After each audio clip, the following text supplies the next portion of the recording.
Hey there, Horne-Ellstrom here. Welcome to day 999 of What You Up To Now, documenting my journey as I transition from the brick and mortar corporate world of business to the online world. And the good, the bad, the ugly, what I'm working on, what's worked, what I'm doing, what I've done in the past, what I wish I had never done, but I learned a whole lot from, and the things that and the lessons that I've learned over the years. And there have been a lot of years, 47 years in different businesses and industries, and along with that, over a quarter century in corporate America, working for some of the coolest companies on the planet. And that gave me some really fun experiences to build on as I was building my businesses and as I've been going about my life from the offline to the online world. Given me a much different perspective, I think, than a lot of people online have. And I think that there's some incredible coolness and power to that. Well, today I'm talking about on the Get Up and Go Challenge, day 23 already of our 30+ day challenge. And we're talking about the imagination station. Yesterday we talked about imaginary friends. Today, the imagination station. I'm kind of wondering what people are going to be thinking as I share some of these different tools. And both of these are ones, I've actually used the imagination station with my granddaughter. So maybe I've been hanging out with her too much. But that one I've used recently, and I use a lot more often than my imaginary friend. I actually hadn't visited with my imaginary friend George, the sea captain who lived in my closet, for decades. It's been a really long time. So it was a really fun exercise and a fun tool to pull out of my toolbox that I haven't used for a really long time. I think I replaced George once I learned more with the concept of the mastermind, with the concept of mentors, real life people mentors. And so I hadn't even remembered that until I started brainstorming the list of different tools that I've used throughout my life. And that list is, I think, 4 or 5 or 6 pages long already. And it's not even the tip of the iceberg of all of the different tools and techniques and strategies and things that I've learned throughout my life and throughout my career. So I thought, what a great list to start compiling of all the things I've tried, all the things that have worked. Some I totally flopped on, and I thought this was the biggest waste of time tool, and those haven't made it to the list. None of those that I tried and didn't like, and I didn't get any value out of. I didn't put any of those on the list. It's just the list of stuff that has worked for me and that I've gotten value and personal growth and development or success out of. And I haven't even thought about the business tools, business related tools and things that I've used. So I'm going to start working on and adding to that list, because I think it's a fun list to have, and I'm kind of kicking myself that I haven't kept it more up to date. I've always reached for and used different tools, but haven't reached back into the past of the tools that I've used that have worked. But today was imagination station. It's just when we can't physically go to a place where we feel like we're in a flow state and we're visualizing and looking for solutions and creatively coming up with things. We all have places like that. Where do we work best? Where do we feel best? Where are we the most comfortable? Where are we the most ourselves? We all have places like that physically, or have had, hopefully, at some point in our life. And we can't always physically go back to those places. There might be, a pandemic or something going on where we can't travel to those places, but we can always go there in our mind and in our imagination. I was one of those people that didn't think I visualized very well. When I first heard about and learned about visualization, I struggled with it. And it's one of my favorite tools now, but I still struggle a little bit with visualization. If somebody says, think of a pink elephant, I think of a pink elephant just like everyone else, which is proof that we all visualize, but we all can practice and get better and better and better at it. And I think visualization leads to intention. If we can clearly visualize what we want, we can create it in our lives. And so that's why it's a thing that I'm always continually improving and continually working on getting better at. It's just like meditation. Meditation is different for each of us, and I continually work and strive to get better at my personal practice of meditation and visualization. So imagination station is just a more concrete way of working on visualization. So we talked about that in the Get Up and Go Challenge today, because I chose 4 out of the 7 key areas of our life: physical, mental, emotional, spiritual. I'm going to show the graphic. It's my fancy graphic. Physical, mental, emotional, spiritual, financial, relationships, and contribution. I've done through the Get Up and Go Challenge, we did a physical example of the SOAP framework. The SOAP framework is the framework that we use to guarantee we're going to get better results after any change or challenge than before that challenge. So I did a physical example, I did a financial example last week, and yesterday I started a relationship example. And that's where I came up with George, the imaginary friend, because it is an area for me personally that, and I could have picked, there's all kinds of different relationships, right? We have relationships with in almost every area and aspect of our life. But I picked the fact that I'm and haven't been and am closed off to having another personal relationship. Got divorced a few years ago, and I just decided, hey, I'm done. I'm too old. I'm not going to bother with this. I am just going to focus on me and do my own thing and be happy as I am, which I am. I'm totally happy. But it's an area where I have just cut myself off and been very close to it. And as part of my last time through this model, I was doing my relationship with myself. And so I thought, well, I'm not going to do relationship with myself. I think I did getting help the first time that I actually worked through the self framework with this. And then, so getting help on a business type level, working on my relationship with myself last time. And then this time I'm like, all right, what is the hardest area? The one I'm ignoring the most and I'm resisting the most. And it is in the area of having a personal relationship.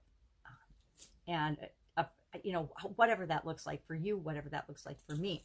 So since I was totally closed to it, I want to go from closed to open, because I want to be able and be open to the possibility of having a significant other relationship in my life. So how do I get from here to there? And I find visualization and imagination are really what I need to hone in, so I create what I want this time and not what I don't want. And I even caught myself when I was talking to George, giving the excuses, giving the reasons why I am not interested and why I don't feel like being bothered. And if, you know, your imaginary friend, you, which is you, right? Your imaginary friend is always a version of you, said, yeah, I call BS. And it is BS, right? So it's a really hard area for me to address, but I want to show that we can use it for anything, any area, any aspect of our life, even the ones that we resist personally. So started working through that one. And today's tool is visualization and the imagination station. It's one that's so difficult, I need to attack it with 2 tools. So that's the get up and go challenge for today. Supersize your business, our business idiom. I like to share an idiom every day. I started doing it when I was moving as a fun way to keep in touch with my audience, but then I kind of got hooked on it personally, and I really like doing it. It's fun to take an expression or an idiom and apply it to our businesses, to our business and to our life. And so today's was to bug someone, to bother, annoy, bug, or to literally bug somebody's phone and listen in on their conversation. I guess that would be eavesdropping, right? So that was our idiom today. And it's really funny because I grew up with this story about my parents, and my dad did something that irritated my mom. And so he called her up and he said, okay, now that I got your goat, what do I feed it? Because that was his way of breaking the ice and saying, yeah, I know I screwed up. How can I make it up to you? So we grew up hearing, get your goat, bug someone, pestering, quit picking on me, she's looking at me. Who doesn't have siblings that has actually done or said, she's looking at me, he's looking at me? Even my kids did that growing up. And so it's just funny. It's easy. The people that we know the most, the people that we're closest to, the people we have the closest associations with, are the easiest to annoy and bother.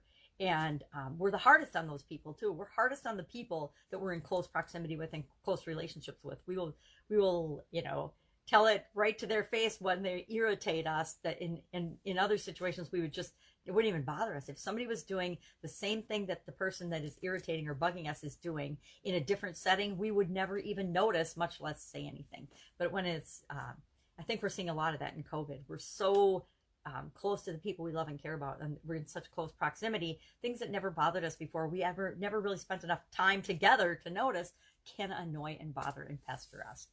So that was the Supersize Your Business Fun Challenge. Today was about stars and dreaming. So that kind of ties into our visualization and imagination as well. So that's what I'm working on. Also doing and participating in 3 kind of partially. I'm not 100%. I'm not all in on any of them, but just auditing and watching different challenges and different classes. 2 of them are actually on influence, which I find interesting that they're on influence. And I didn't even think about that till right now. Oh, wow. 2 of these are actually on influence. And they're totally different formats. One is a one-woman show who I love. Heather Havenwood, she used to be the sexy boss, but now she's the uncaged something. She's rebranding. which is something I need to do, which is why I started watching it in the first place. Plus I love her, and I love her energy. I love what she does. So watching that one. The other one is a Brendan Burchard, more of a summit style interviewing. He's interviewing different people, again, influencers. And that's more of a global personal development, lessons learned kind of thing, which is, you know, kind of right up my alley as well. And then I can't remember what's the other one I'm doing. I don't remember. There's another one I'm kind of auditing and listening in on too. And some of them are workshops, some of them are 2-day workshops, some of them are live events, some of them are summit style, some of them are challenges. But I'm always kind of keeping my nose to the grindstone, my ear to the, you know, wire, and listening in on it and auditing and paying attention to what's going on out there. Not to, I guess, just to learn and grow and develop and evolve just like everybody else. That's kind of my thing, continuous improvement. That's it. That is our update for today, day 999. Now, tomorrow's day 1000. I don't know what I'm going to do. I'm going to think about it, but 1,000 days is definitely worth celebrating. It's definitely a milestone. So I need to think of something fun or some way to reward myself for actually going live for 1,000 episodes. That's pretty, it's pretty cool, I think. All right, have an awesome day. If I can help you anyway, ask in the comments below. If you want to get involved and learn more about soap, Get Up and Go Challenge, Get Up and Go Challenge page, free Facebook group, free Facebook page. Go and watch. All of my information is up there. I don't put it up and take it down, put it up and take it down. When I first learned about marketing online, I did do some of that. I created membership sites for things and did that. And I know how irritating it is to miss something or want to go back and listen to it, and you can't get at it unless you pay $1,000. And I'm like, I hate that, so I'm not going to do that, especially during the COVID pandemic. Everything that I do with the Get Up and Go Challenge, all of the past ones, there's 6 units in there now. There's 4. This is the 4th 30+ day challenge. And there's 2 big units about different life lessons and different things that I've learned over my, 60 years here on the planet.